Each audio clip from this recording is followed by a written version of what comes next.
Ok, parfait. Donc, je disais que je fais un gros hors-sujet volontaire du fait que la majorité des données actuellement en imagerie fonctionnelle, je parle, sont quand même plus dans la polycystique. Donc, on veut tous une médecine personnalisée et de précision pour nos patients. On sait qu'on peut les explorer de manière physiologique, génétique. Maintenant, c'est quand même très ancré dans la pratique avec plus ou moins de biomarqueurs. Et on a l'imagerie qui reste encore pas tant développée que ça en néphrologie en termes de biomarqueurs et qui pourtant peut nous apporter beaucoup d'informations, mais qui encore, pour plein de raisons, il reste encore beaucoup de choses à travailler. J'aime bien toujours revenir là-dessus parce que quand on parle de diagnostic et quand on parle de thérapeutique, on sait qu'en néphrologie, il faut toujours remettre n'importe quelle pathologie finalement très précocement les traitements. Et on est assez mauvais en fait dans l'évaluation initiale de la fonction rénale. On a le DFG, on n'a que ça et on est content de l'avoir. Mais on sait que quand le DFG commence à diminuer, eh bien, il s'est déjà passé de la progression de la maladie. Il y a déjà un peu de fibrose dans le parenchyme qui arrive et on a toute une zone grise qui est difficile eh bien, finalement à évaluer et encore plus quand on parle de kyste de manière globale parce qu'on a un parenchyme avec sous-jacent et puis on a les kystes et l'imagerie peut vraiment avoir sa place. Alors, on va surtout parler d'imagerie fonctionnelle, mais je parle un tout petit peu quand même de morphologie parce que c'est quand même important d'avoir de la morphologie, pour plein de raisons. Parce qu'il n'y a pas, alors là dans la polykystose, bien sûr, il y a le volume rénal, mais il n'y a pas que le volume rénal qui est important. Le nombre de kystes, leur taille, leur index par rapport au parenchyme sain, l'épaisseur du parenchyme, tout ça dans la morphologie, quand vous avez un bon scanner bien fait en coupe fine, eh bien vous pouvez avoir beaucoup d'informations. Mais ça nécessite d'avoir un radiologue ou d'avoir un néphrologue qui est intéressé dans l'imagerie et qui a finalement les outils nécessaires pour pouvoir souvent soi-même regarder l'image et faire des mesures de volume. Et ça peut prendre assez rapidement une bonne heure pour pouvoir avoir toutes ces informations. Donc l'imagerie morphologique, c'est du classique. Je me permets de vous rappeler que c'est une image de proton, hein, parce que c'est du proton qu'on va exciter, parce que eh bien, on est composé de 60% d'eau, et donc eh bien, l'ion majoritaire dans notre organisme, c'est le proton. Maintenant, on va parler d'IRM vraiment dans tout de suite fonctionnel. Il y a deux types d'IRM fonctionnels. Le premier, c'est de rester avec une imagerie au proton, qu'on appelle une imagerie multiparamétrique, dans laquelle vous avez plein de séquences qui en dérivent, pour lesquelles vous n'aurez pas une image, pas une belle image, hein, c'est pas morphologique. Elle est parfois difficile à visualiser, mais grâce aux séquences, vous allez avoir d'autres informations et qui peuvent être différentes. Alors, on sait qu'on est toujours en train d'estimer le débit de filtration glomérulaire et en fait, on a un organe qui est quand même extrêmement richement vascularisé et on n'a plus aucun moyen de mesurer la perfusion maintenant. L'IRM, alors avec une injection de gadolinium, permet de le faire. Et puis, il y a une séquence qui s'appelle l'ASL qui permet de le faire, qui n'est pas encore validée dans le rein. Ça, c'est quand même important de le savoir. C'est clairement utilisé en neurologie, mais on n'est pas encore très sûr de ce qu'on avance quand on fait de la perfusion avec de l'ASL en IRM. Vous avez une séquence qui est beaucoup plus connue, qui est assez facile, que globalement toutes les imageurs savent faire. C'est une séquence BOLD. La séquence BOLD, elle permet, en fait, elle mesure, si vous voulez, la désoxyhémoglobine. Et donc, c'est souvent un paramètre qui s'appelle R2 étoile. Et bien, plus ce paramètre R2 étoile est augmenté, plus vous avez de la désoxyhémoglobine, plus vous êtes ischémique. Et ça permet de mesurer le contenu en oxygène qui est pour le rein pas quelque chose d'équivalent à la perfusion, hein, puisque je vous le rappelle, on a une adaptation. Hein, si vous perfusez moins, vous allez moins réabsorber de sodium. Donc parfois, votre contenu en oxygène ne va pas être modifié. Et puis, on a d'autres séquences qui est de plus en plus utilisée, qui est une séquence de diffusion. On a aussi une séquence de T1 et T2 mapping qui permettent de mesurer la fibrose et les modifications de microstructure. Et tout ça, en fait, eh bien, ça permet principalement d'étudier le tissu rénal sous-jacent. Hein, et on a la possibilité, quand il n'y a pas trop de kystes, et donc eh bien d'entourer les kystes et puis de l'extraire de l'image en faisant eh bien, en utilisant MATLAB, par exemple, et d'avoir que le tissu parenchymateux sans kyste et de pouvoir l'étudier. Donc là, on parle juste de pathologie rénale, je ne parle pas du tout de maladie kystique, mais c'est important de connaître un peu ce qui s'est déjà fait sur un rein sain ou un rein malade d'ailleurs, hein. Et l'avantage du BOLD, il a été montré que le BOLD, il pouvait prédire la progression de la maladie rénale. Ça peut être intéressant parce que plus vous allez avoir un cortex dans lequel vous aurez cette séquence de bol dans R2 étoile élevée, plus vous aurez un déclin rapide de la fonction rénale. Donc, c'est une manière différente de pouvoir prédire le déclin du DMJ. Et puis, on est aussi capable un peu d'avoir des mesures de fibrose. Et ça, on est assez friand parce que finalement, notre seule manière actuellement, c'est de faire une biopsie. Bah, autant vous dire que dans une maladie kystique, on ne le fait jamais. Enfin, on ne peut pas le faire. Donc, en fait, la fibrose dans une maladie kystique, c'est quand même pas possible de la déterminer. Ça a été montré notamment sur des patients transplantés, parce que la biopsie est plus accessible, en montrant eh bien, finalement une corrélation entre la différence entre l'ADC, qui est le marqueur de séquence de diffusion, la différence entre l'ADC médulaire et l'ADC cortical. Et en disant que cette variation, hein, si elle est négative, vous avez une prédiction d'avoir plus de 40% sur votre rein, en l'occurrence sur la biopsie.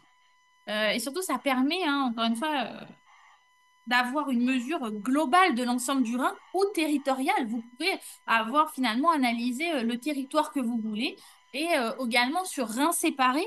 Donc ça, c'est très important et de manière complètement non invasive. Et encore une fois, on n'injecte pas de contraste pour faire du BOLD ou de l'ADC. Et la combinaison de l'ensemble du DFG, de l'ADC et du T1, eh bien, ça permet d'avoir une AUC assez bonne pour pouvoir déterminer le pourcentage de fibres. Donc, qu'est-ce qu'on fait sur la maladie kystique? Ça a été regardé, alors à chaque fois, c'est regardé sur sur les animaux d'abord et puis peu d'hommes, hein, parce que c'est souvent assez coûteux. En tout cas, il y a quelques années, c'était encore assez coûteux. En tout cas, il a été montré que, par exemple, chez des souris qui étaient des souris polykystiques, ben, vous aviez, et ça c'est le schéma du milieu, hein, finalement, déjà avant même d'avoir une augmentation du volume du rein, déjà une altération du parenchyme sain. Et ce qui est intéressant, c'est qu'on peut voir aussi les modifications de cette séquence après traitement.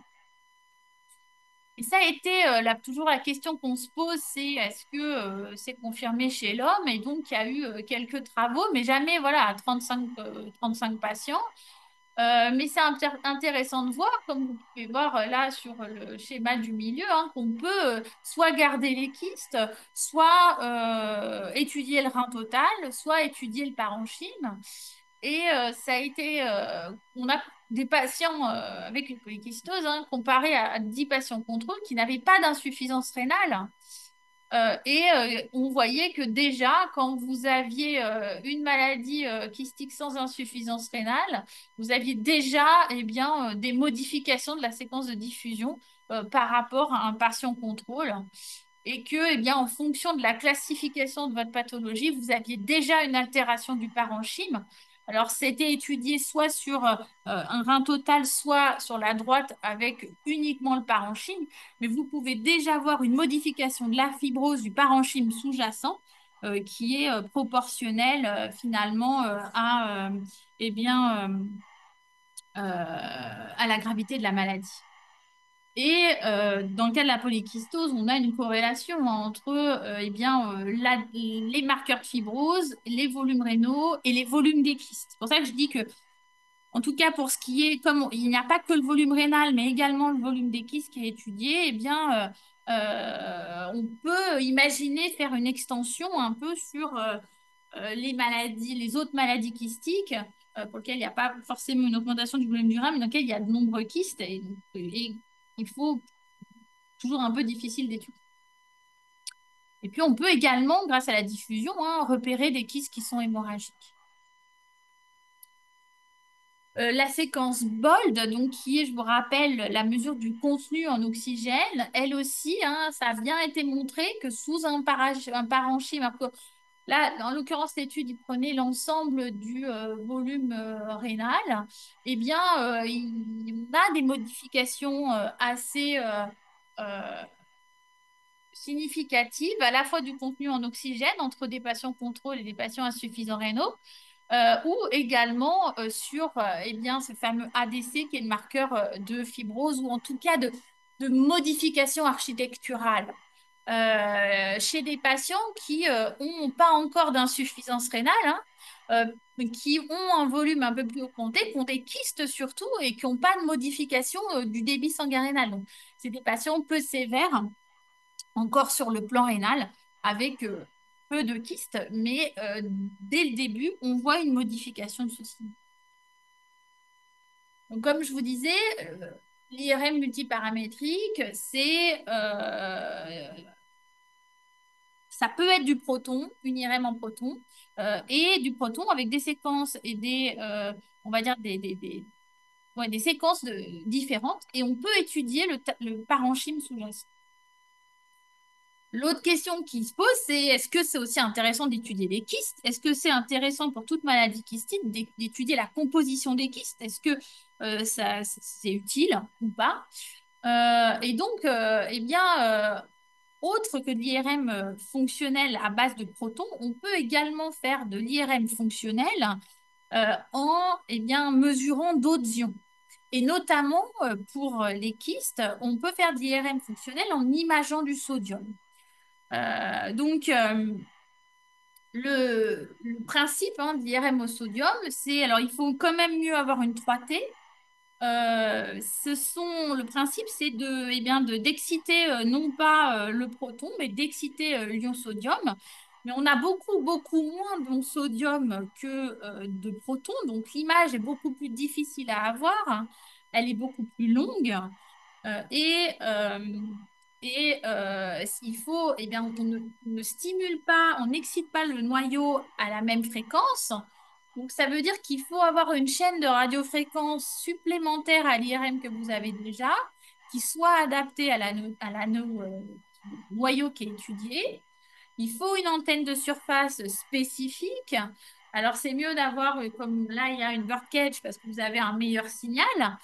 Et ça, on peut le faire avec la jambe, mais les birdcage pour l'abdomen, c'est un peu plus difficile. Et puis surtout, avec vous, vous devez avoir un ingénieur parce qu'on sait pas, on sait interpréter beaucoup de choses en tant que néphrologue, mais on ne sait pas faire de traitement d'image et encore moins coder les séquences d'une machine à une autre ou côté MATLAB pour pouvoir lisser l'image.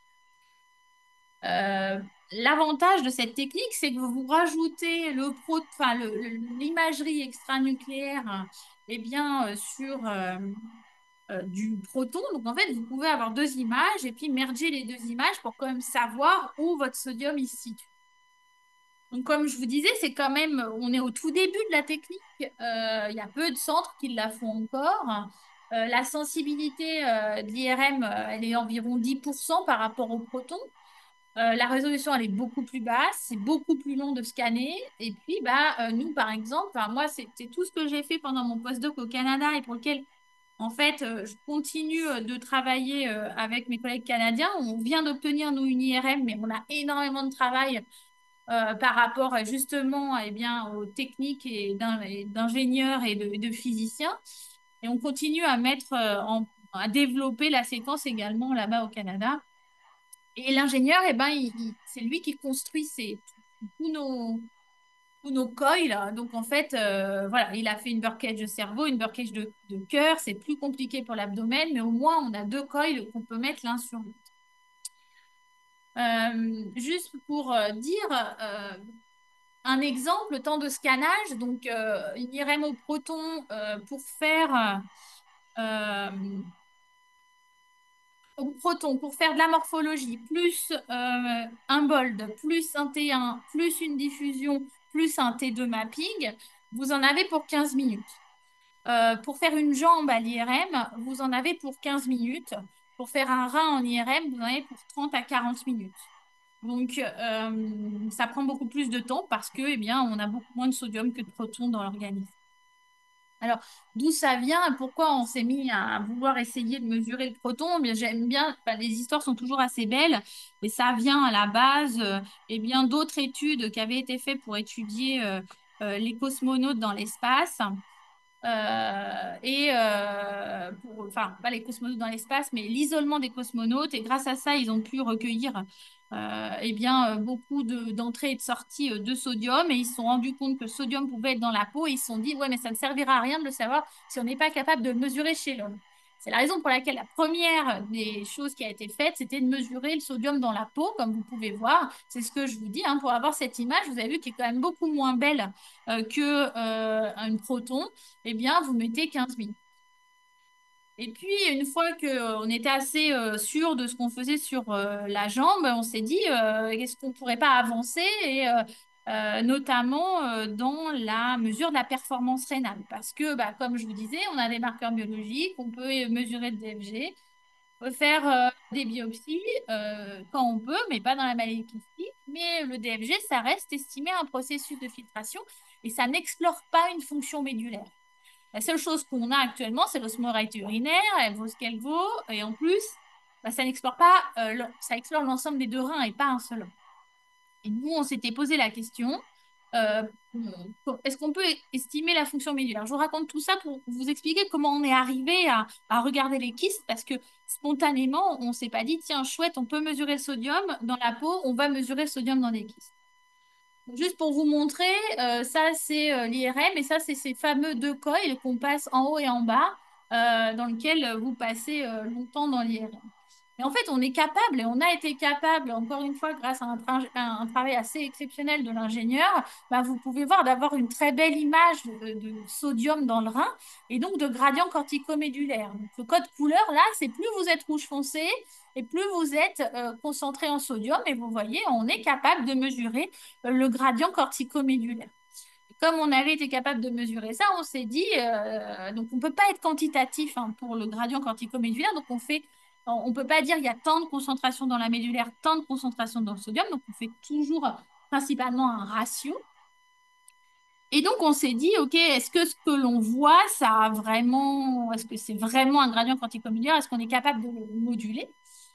On avait fait une charge hydrique, on a fait une charge hydrique à des contrôles, enfin, globalement à tous les médecins du service.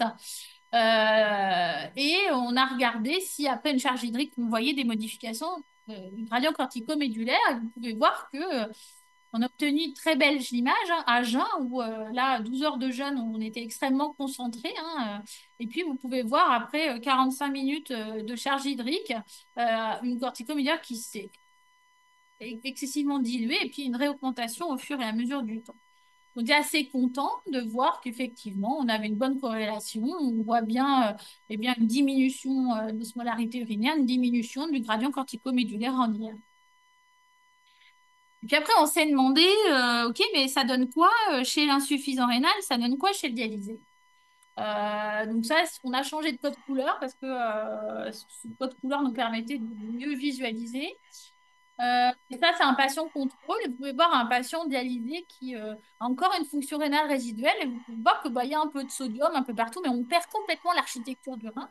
Et puis, quand vous dialysez depuis 10 ans et que vous n'avez pas d'urine depuis 10 ans, bah, vous n'avez plus rien à votre rein. Le rein a disparu.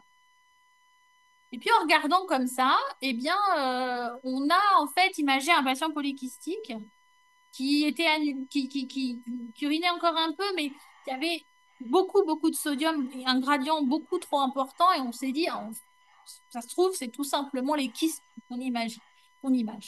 Et puis après, ben, on sait que les patients, ils peuvent avoir d'autres kystes, et notamment dans la science rénale. Et avec ce patient qui avait un gros kyste, et avec aucun sodium, on s'est dit, bon, il ne va pas y avoir de sodium dans le kyste. Et puis, d'autres patients qui avaient des kystes un peu disséminés, avec certains kystes très un riche contenu en sodium, puis d'autres qui avaient absolument pas de sodium. Et donc, la question qu'on s'est posée, et honnêtement, j'ai honte, hein, mais je m'étais jamais posé la question de quelle est la composition d'un kyste, en fait.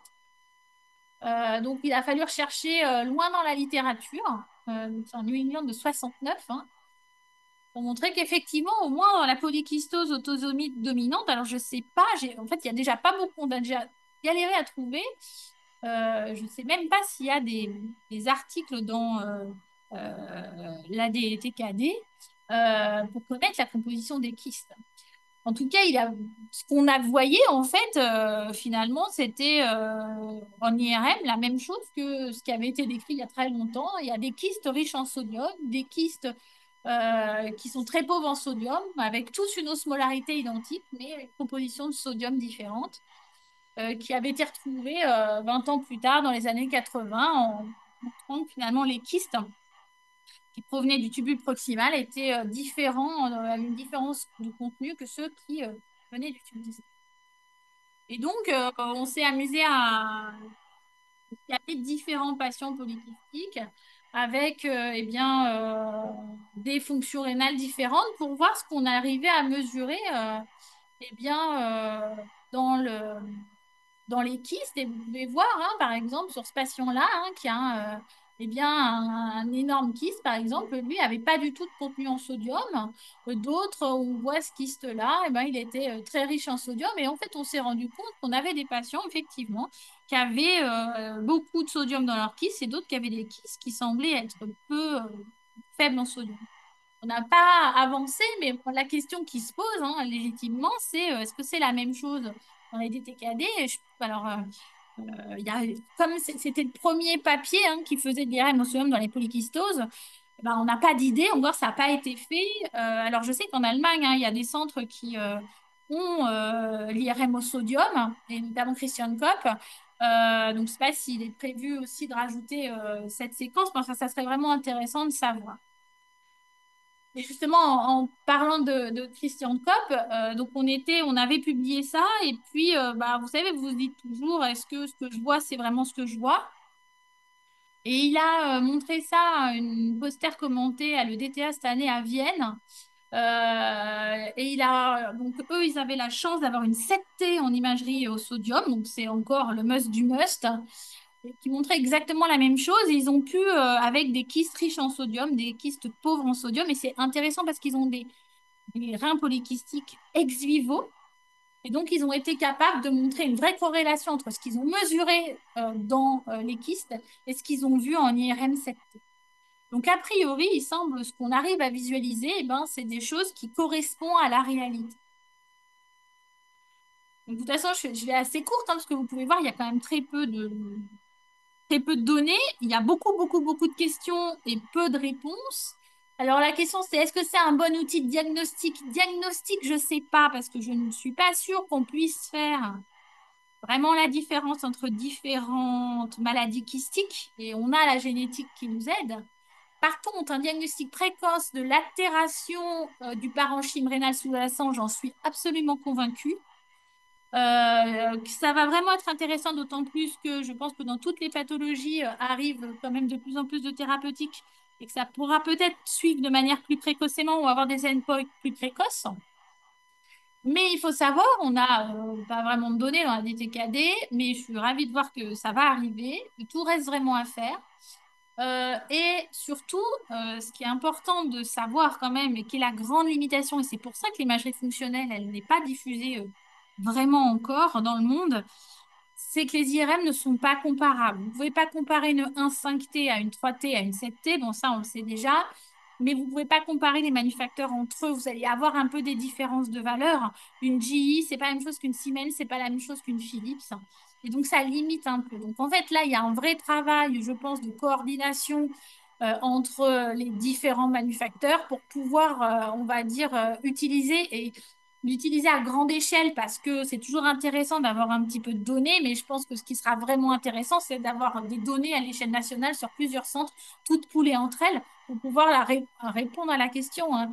Plus que diagnostic, moi je pense que c'est pronostic. Et puis bon, bah, ça coûte un peu d'argent quand vous voulez faire du sodium, parce qu'il faut une antenne spécifique et surtout un ingénieur. Donc, pour finir, je voulais vous montrer, on est encore allé plus loin. Donc là, je vous montre, à chaque fois, on a une coupe, hein. Je vous ai dit, une coupe, c'est 40 minutes. Et comme on est, les imageries évoluent maintenant. Alors, nous, on a encore de la 3T, mais vous pouvez voir, ça, c'est un rein normal, hein, en proton. Eh bien, on peut maintenant avoir une cartographie en 3D Alors là, je vous ai juste montré comme ça, mais maintenant, sur toutes les coupes, on peut faire un volume de concentration de sodium. Donc là, pour l'instant, on l'a fait sur du rinçin, mais on pourra faire des volumes de kystes avec les concentrations de sodium à l'intérieur. Est-ce que c'est juste pour faire joli? Est-ce que ça pourra dire il y a des kystes qui sont plus métaboliquement actifs que d'autres? Je ne sais pas, je pense que c'est vraiment le début. C'est intéressant de savoir que ça existe. Est-ce qu'il y aura une application clinique? C'est encore la question. Et donc, voilà, je vais finir là. Je voulais remercier toute l'équipe du Canada avec qui je continue de travailler. Et alors, surtout, donc, Ali Reza Akbari, qui est notre ingénieur sauveur, hein, qui a toujours une solution pour se dépatouiller du problème de codage ou d'imagerie et qui est capable de transiter d'une CIMES à une JI sans trop de problèmes. Voilà.